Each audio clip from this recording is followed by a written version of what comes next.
ونصلي ونسلم على رسول الکریم اما بعد.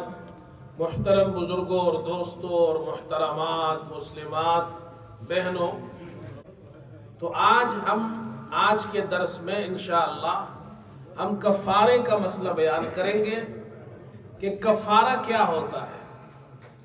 کل آپ کے سامنے درس میں یہ مسئلہ تفصیل سے بیان ہوا تھا۔ کچھ چیزیں ایسی ہیں جن سے روزہ ٹوٹ جاتا ہے، لیکن صرف اس کی قضا رکھنا واجب ہوتی ہے۔ رمضان کے بعد آپ اس کی قضا رکھیں گے بس۔ کچھ چیزیں ایسی ہیں جن سے روزہ ٹوٹ جاتا ہے اور رمضان کے بعد آپ اس کی قضا بھی رکھیں گے اور اس کے ساتھ ساتھ کفارے کے روزے بھی رکھیں گے۔ ٹھیک ہے بھائی؟ تو یہ مسئلہ آج بیان کرنا ہے۔ پہلی تو ہمیں یہ چیز سمجھنی چاہیے وہ کون سی چیزیں ہیں جن کی وجہ سے ہمیں کفارے کے روزہ رکھنے کا حکم دیا گیا ہے۔ 2 مہینے مسلسل روزہ رکھنا پڑتا ہے کفارے کا۔ اب وہ چیزیں کیا ہے؟ وہ 3 چیزیں ہیں بنیادی طور پر۔ رمضان کے روزے میں یہ یاد رکھ لیں کہ رمضان کے روزے کو کسی نے جان بوجھ کر توڑا ہو تو کفارے کا روزہ رکھنا پڑتا ہے۔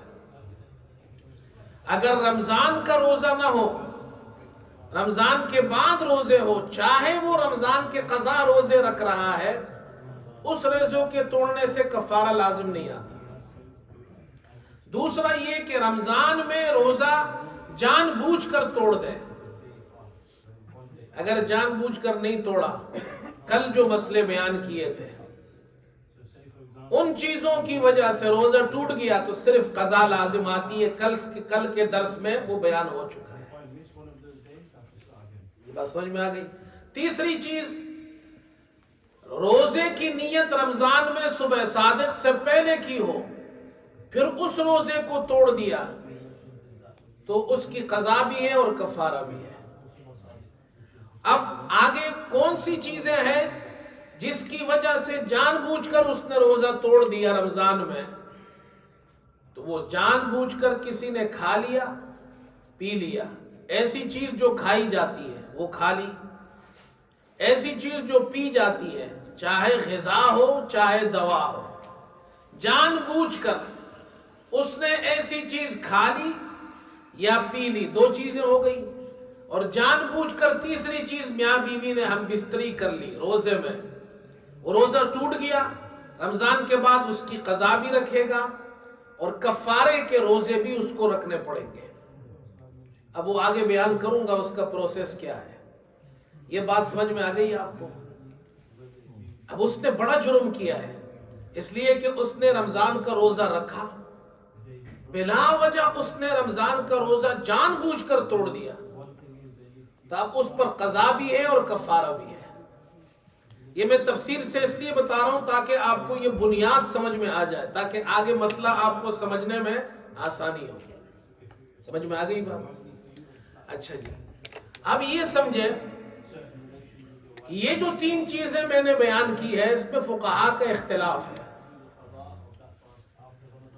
امام شافعی رحمت اللہ علیہ اور امام احمد رحمت اللہ علیہ وہ فرماتے ہیں رمضان کے روزے میں کسی شخص نے جان بوجھ کر بیوی سے ہم بستری کی، روزہ ٹوٹ گیا، اب اس پر قضا بھی ہے اور کفارہ بھی ہے۔ لیکن اگر کسی نے جان بوجھ کر کھا لیا ہے یا پی لیا ہے، روزہ تو ٹوٹ گیا، اس پر قضا ہے، لیکن امام شافعی اور امام احمد کے یہاں کفارہ نہیں ہے۔ وہ کہتے ہیں کفارہ صرف ہم بستری کی صورت میں ہے۔ امام ابو حنیفہ اور امام مالک رحمہم اللہ، یہ 2 بڑے امام ہیں، وہ کہتے ہیں نہیں، یہ 3 چیزیں جان بوجھ کر کھانے سے، جان بوجھ کر پینے سے، جان بوجھ کر ہم بستری کرنے سے، عمدن، ان 3 چیزوں سے روزہ ٹوٹ گیا، قضا بھی ہے اور کفارہ بھی ہے۔ آپ کو ایک بات یہ بھی سمجھ میں آ گئی۔ اب اس کی دلیل کیا ہے؟ دلیل حدیث میں، بخاری میں یہ حدیث موجود ہے، حدیث کی دوسری کتابوں میں بھی ہے، ٹھیک ہے نا؟ حدیث میں کیا بیان ہو رہا ہے؟ ایک اعرابی آیا، دیہاتی آیا، آپ صلی اللہ علیہ وسلم کی خدمت میں آ کر عرض کی اللہ کے رسول میں تو ہلاک ہو گیا. آپ نے پوچھا جی کیا ہوا؟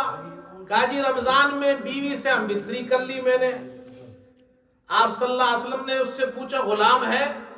اس نے کہا جی غلام تو نہیں ہے، آزاد کرنے کے لیے. کہا جی 2 مہینے روزے رکھ سکتے ہو؟ اس نے کہا جی یہ بھی نہیں رکھ سکتا. کہا جی غریب کو کھلانے کے لیے صبح اور شام 60 مسکینوں کو کھانا کھلا سکتے ہو؟ اس نے کہا جی یہ بھی نہیں. اب تھوڑی دیر گزری، ایک آدمی کھجور لے کر آیا. آپ صلی اللہ علیہ وسلم نے اسے بلایا اور کہا لے جاؤ یہ 60 مسکینوں کو یہ کھجور کھلا دو. اس نے کہا کہ مدینے میں، اس شہر میں مجھ سے زیادہ کوئی غریب نہیں ہے. آپ صلی اللہ علیہ وسلم ہنس پڑے، فرمایا جاؤ اپنے گھر والوں کو کھلاؤ. یہ میں نے حدیث بیان کر دی آپ کو. اب امام شافعی رحمت اللہ علیہ وہ فرماتے ہیں حدیث میں اس شخص نے ہم بستری کی ہے، اس کی وجہ سے کفارہ لازم ہوا ہے. بات سمجھ میں آیا؟ اب میں وہ زیادہ ٹیکنیکل باتوں میں نہیں جاتا، وہ عام آپ حضرات کے لیے عام فہم انداز میں بیان کرتا ہوں تاکہ سمجھ میں بھی مسئلہ آ جائے. یہ میں اس لیے بیان کرتا ہوں ہماری مسجد میں شافعی بھی ہے، مالکی بھی ہے. اب وہ جو شافعی مسلک والے ہیں، حنبلی مسلک والے، وہ کہتے ہیں صرف ہم بستری پر، آپ صلی اللہ علیہ وسلم نے فرمایا ہے کفارہ دینا ہے تو صرف ہم بستری پر ہوگا، اس پر کسی اور چیز کو قیاس نہیں کر سکتے. امام ابو حنیفہ اور امام مالک رحمت اللہ علیہ وہ فرماتے نہیں، اصل مسئلہ یہ جو آپ نے حکم دیا ہے اس کی علت کیا ہے.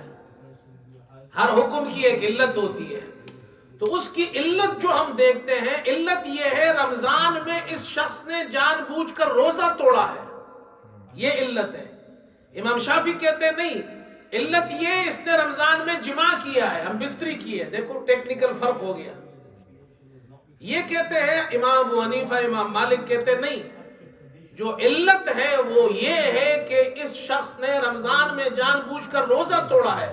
اب روزہ توڑنا، ہم بستری ہو تو بھی روزہ توڑنا پایا گیا جان بوجھ کر، کھایا ہو تو بھی جان بوجھ کر روزہ توڑنا پایا گیا، پانی پیا تو بھی جان بوجھ کر روزہ توڑنا پایا گیا. تو یہ علت ان 3 چیزوں میں پائی جاتی ہے، لہذا یہ 3 چیزیں رمضان میں اگر اس نے جان بوجھ کر کی تو کفارہ ہوگا.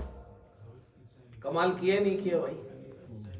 اب بتاؤ بھائی، لوگ کہتے ہیں جی ہم جناب کیا ہے مولوی سے مسئلہ پوچھنے کی ضرورت کیا ہے، ہم خود قرآن حدیث سے سمجھ جائیں گے. آپ کو یہ ٹیکنیکل باتیں سمجھ میں آئے گی؟ یہ تو اللہ جزائے خیر دے ان فقہاء کو جنہوں نے یہ مسائل بیان کیے. یہ میں نے مسئلہ بیان کر دیا، ٹھیک ہے.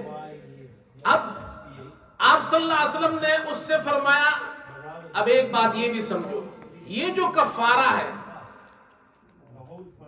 یہ کفارے میں 3 چیزیں، قرآن میں بھی یہی کفارہ ہے زہار کا 28ویں سپارے میں، اور روزوں کا جان بوجھ کر توڑ دے تو یہی کفارہ ہے.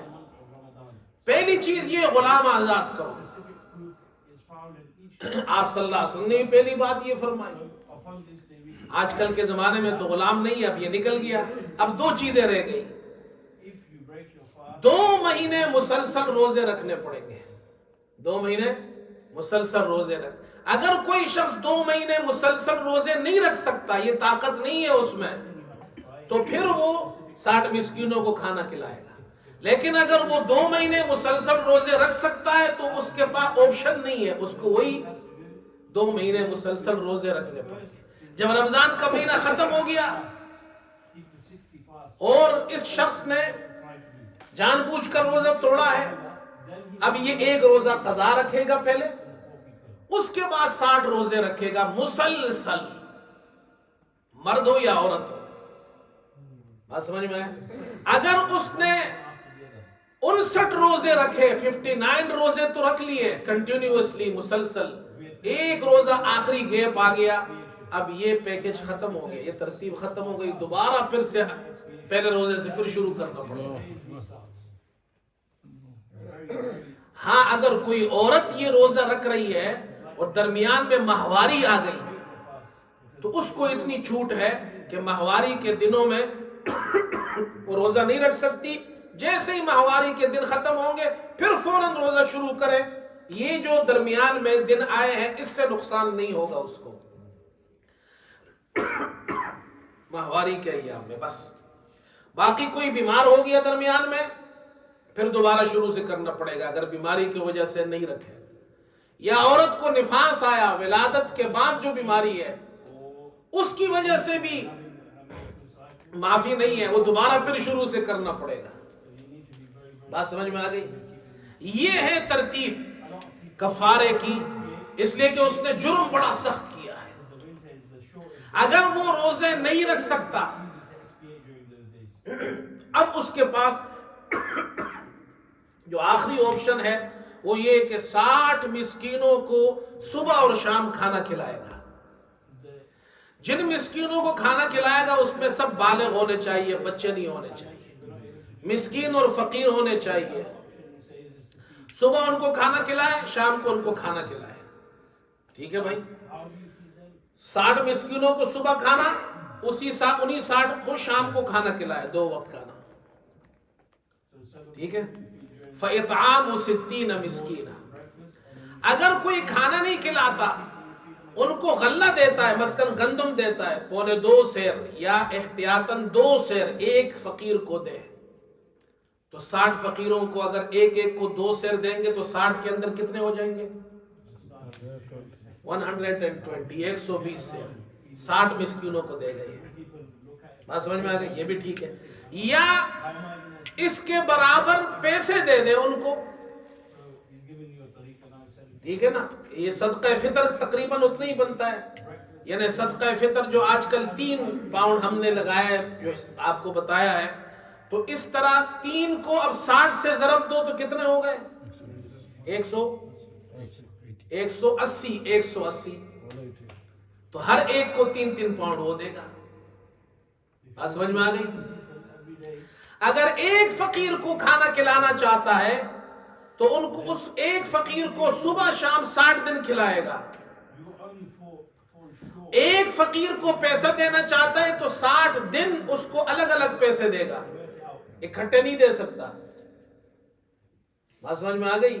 یہ مسئلہ سمجھ لو کفارے میں ہی۔ ایک فقیر کو دینا چاہتا ہے تو 60 دن ان کو کھانا کھلائے اس ایک فقیر کو، یا 60 فقیروں کو ایک دن کھانا کھلائے صبح شام، یا ایک فقیر کو 60 دن کھانا کھلائے صبح شام، یا ایک فقیر کو 60 دن جو 3 پاؤنڈ میں نے حساب بتایا 60 دن الگ الگ اس طرح دے، اکٹھے نہ دے سارا 180 پاؤنڈ اکٹھے نہیں دیں گے۔ ہاں آپ اگر اکٹھے دینا چاہتے ہیں، مثال کے طور پر مدرسے میں بیچتے ہیں، تو 60 جو وہاں طلبہ ہو، مستحق ہو، بالغ ہو، تو ان کو وہ صبح کھانا کھلائیں گے اور شام کھانا کھلائیں گے، آپ کا کفارہ ہو جائے گا۔ بات سمجھ میں آ گئی؟ یہ کفارہ ہے، اس کو کفارہ کہتے ہیں۔ یہ مسئلہ اچھی طرح سمجھ لے، ٹھیک ہے؟ آگے سمجھ میں؟ اچھا، حدیث میں جو آپ صلی اللہ علیہ وسلم نے اس شخص سے یہ کہا، وہ اعرابی سے، اس نے کہا کہ مدینے میں تو مجھ سے زیادہ غریب کوئی ہے ہی نہیں، آپ نے فرمایا جاؤ اپنے گھر والوں کو یہ کھجور دو۔ اس کا یہ مطلب نہیں ہے کہ وہ جو کھجور ہے وہ گھر والوں کو دینے سے کفارہ ہو گیا، نہیں، گھر والوں کو دینے سے نہیں ہوگا، غریبوں کو دینا پڑے گا، اس لیے کہ بیوی کو دینے سے زکوٰۃ ادا نہیں ہوتی، کفارہ بھی نہیں ہوتا ہے۔ اسی طرح اصول اور فروع باپ اور بچوں کو دینے سے بھی نہیں ہوتا۔ بات سمجھ میں آ رہی ہے؟ پھر آپ صلی اللہ علیہ وسلم نے اسے یہ کیوں کہا کہ گھر والوں کو دو؟ تو یاد رکھو کفارہ دینا بھی اس پر واجب ہے۔ غریب آدمی ہے، گھر والے بھوکے ہیں، تو پہلے کفارہ دے گا یا گھر والوں کو کھانا کھلائے گا؟ کامن سینس ہے۔ آپ صلی اللہ علیہ وسلم نے فرمایا بھائی تم غریب آدمی ہو، لے جاؤ اپنے گھر والوں کو کھلاؤ، ابھی تو تمہارے پاس پیسے نہیں ہے، کھجور بھی نہیں ہے، بعد میں جب تمہارے پاس آ جائے تو پھر کفارہ دے دینا۔ یہ مطلب ہے حدیث کا۔ آیا سمجھ میں مسئلہ؟ اللہ ہم سب کو عمل کی توفیق عطا فرمائے۔